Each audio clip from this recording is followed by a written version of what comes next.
Bachmann Trains has introduced Percy and the Troublesome Trucks number 1 and 2. Percy is the small engine and a good friend of Thomas the Tank Engine. The box is well packed, and I'll have to give 2 thumbs up to Bachmann for the box. Yep, the box. This is a set that's going to go to consumers that may not know about large-scale trains, and the box explains everything that they would need to know about what's in the box as well as the features. You can see that's an official Thomas the Tank train set, and the information provided shows the features of each of the individual items in the box. If this was stacked on a shelf, no salesman would be necessary, and the consumer would be able to determine exactly what's in the box and how much fun it just might be to have one.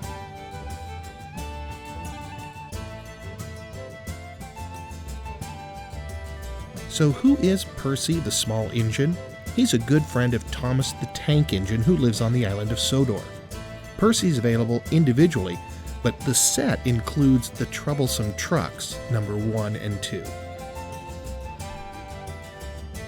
Bachmann Trains has done a good job in faithfully recreating Percy here in large scale.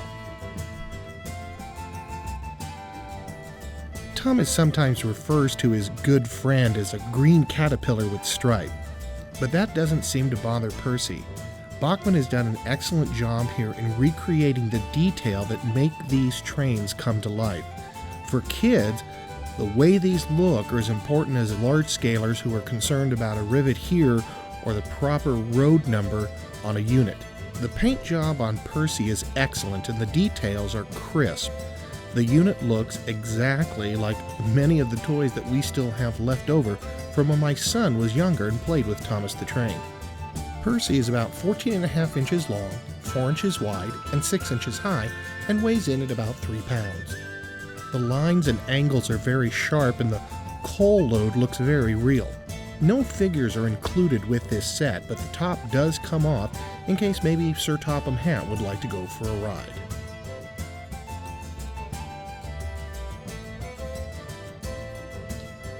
The Troublesome Trucks get their name by the mischief and trouble that they can cause on the railroad. They do a little shoving and a little bumping, and a few of the engines don't quite like these two, but they're hard workers nonetheless. Each of the units is the same except for a face that is on the end of each unit.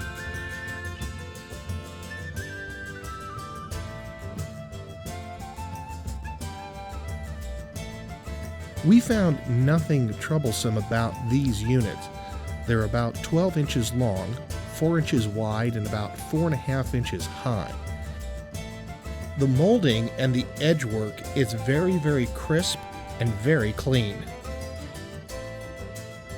These units look like they could haul a pretty good load for some young, large-scale model railroader. They have hook and loop couplers that work and match with Percy.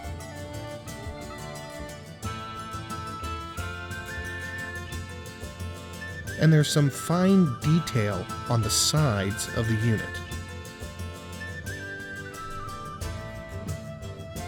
And if you're into rivet counting, they even include a few rivets for you to count. The cars use single-axle suspension castings and have metal-spoked wheels. The wheels are very well done. The wheels on both cars ran true with no wobbles and were concentric on the axles.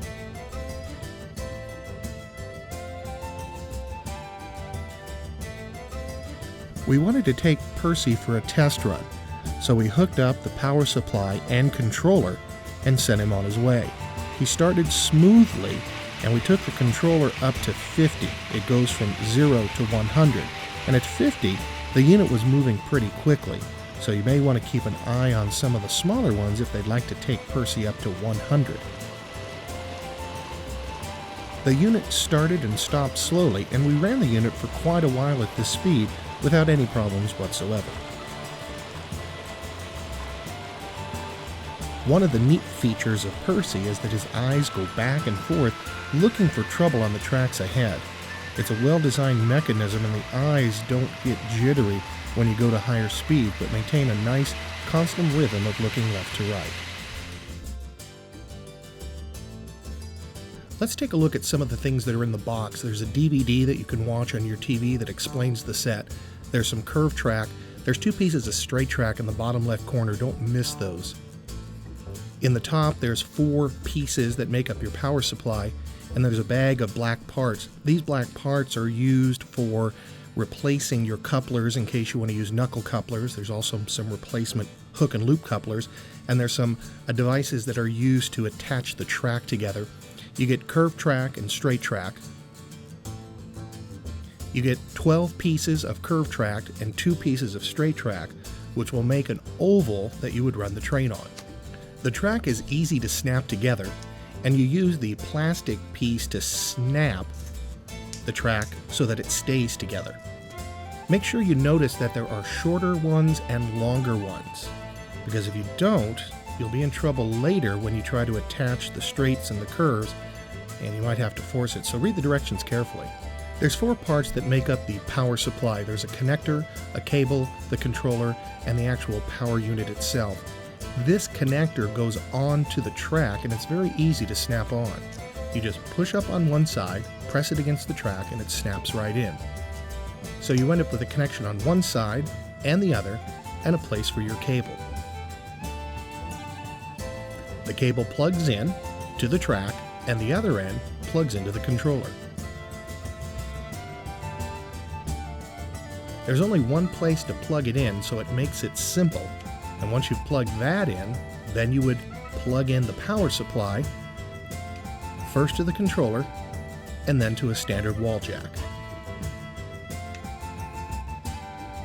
There is a DVD that you can watch on your TV that will go into detail about your set. Make sure you take the time to read the manual. There's a lot of useful information that will let you get your train set up and running faster. Also included in the box is a warranty information sheet, an information sheet about changing out couplers, an exploded diagram of Percy, as well as a list of everything that was in the box, and a warranty card. Make sure you send that in. Bachmann was able to get our Percy set to us before Christmas. We had just started setting up the Christmas tree when both Percy and the Thomas set arrived. We weren't quite sure what train we were going to run, but we've decided now that it's either going to be Thomas or Percy running underneath our tree. We ran Percy for quite a while underneath the tree, and it ran just great. It didn't generate a lot of noise like some other trains do when run under your tree. It looks like between Percy and Thomas, the island of Sodor is going to come and live under our Christmas tree this year.